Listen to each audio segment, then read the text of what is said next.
Hi, you? Hi, Paul. well, thank Hello. you.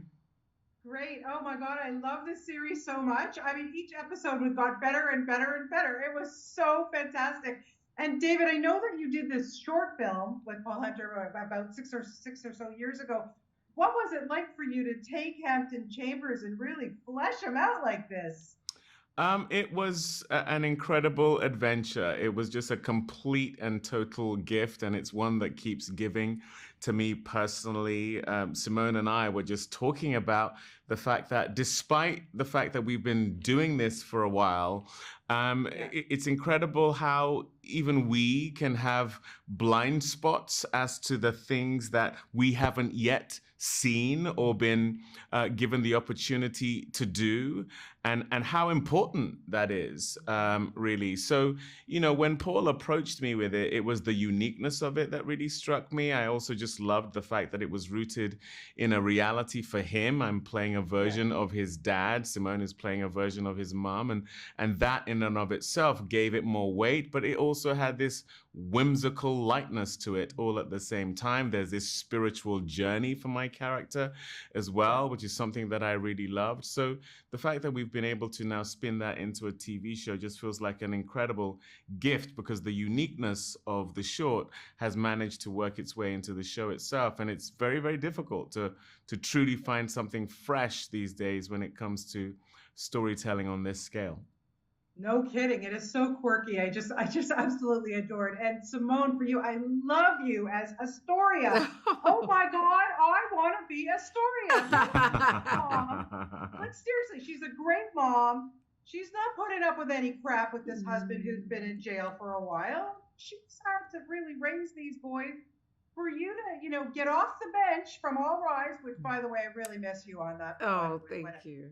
just aside, but you are so good in this role. You must have just been like rubbing your hands with glee. I really, really did. Every page in the script, the ones that I wasn't on, I could not believe that this project was being made. I could not believe that I had gotten the fortune of being a part of it. And yes, I love Astoria. I love that she is a woman who is determined and who Yeah, is strong willed, but it doesn't come in the package in which I, as you said on All Rise, even in the way in which that, came about, and in the ways in which we oftentimes see women in this time period of the late yeah, 1960s. She is a character and a woman who loves her children dearly, yeah. but also loves herself and is trying to Mm-hmm. find a way to allow for that to manifest itself in her career and in her love life. And we know that the true love of her life is Hampton, but she has to find a way to make that work in reality for who they are as people now. And so like you said, I was rubbing my hands every day. Every script I read, I was blown away more and more. Yeah, Every actor that came to join the cast and to play just amped up my excitement level. And of course, every day working with David was just like, what is he going to come up with now? Because every day he came with everything. He brought all of his tools. It wasn't just the walk, it wasn't the talk, it wasn't the costume. He was feeling Hampton in every joint and of his body, and it showed. It's in the physical nature of what he was able to create and what we were able to find as characters, and so yeah. it was a gift. Yeah, and yeah. I mean, I can't resist Hampton. Honestly, you just make him so lovable, even though Irresistible. some of the things he's doing are not so great, but he's amazing. David, I gotta say, I love the spirituality in this film and this series. Everything about it just made me smile, honestly. But it also is all about second chances. Hmm. Do you believe in second chances?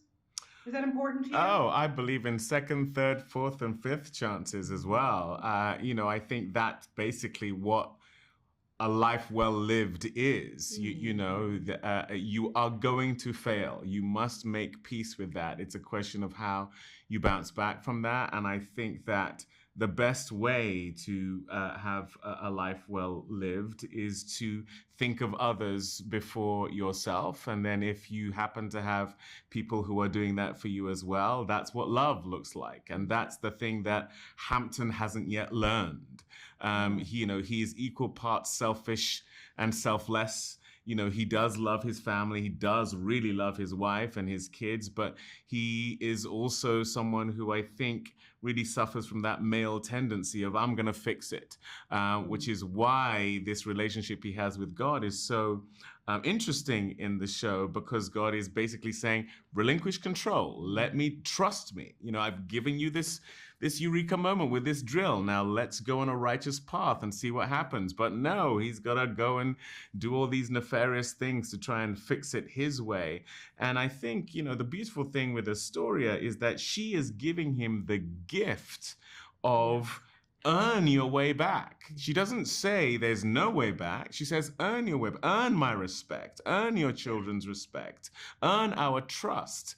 And that is what he tries to do, but there's just something in him that won't let him fully commit to that. And that's what the 10 episodes is exploring. And I can relate to that as a husband, as a father, as someone who loves his family but fails every day as both a husband and a father.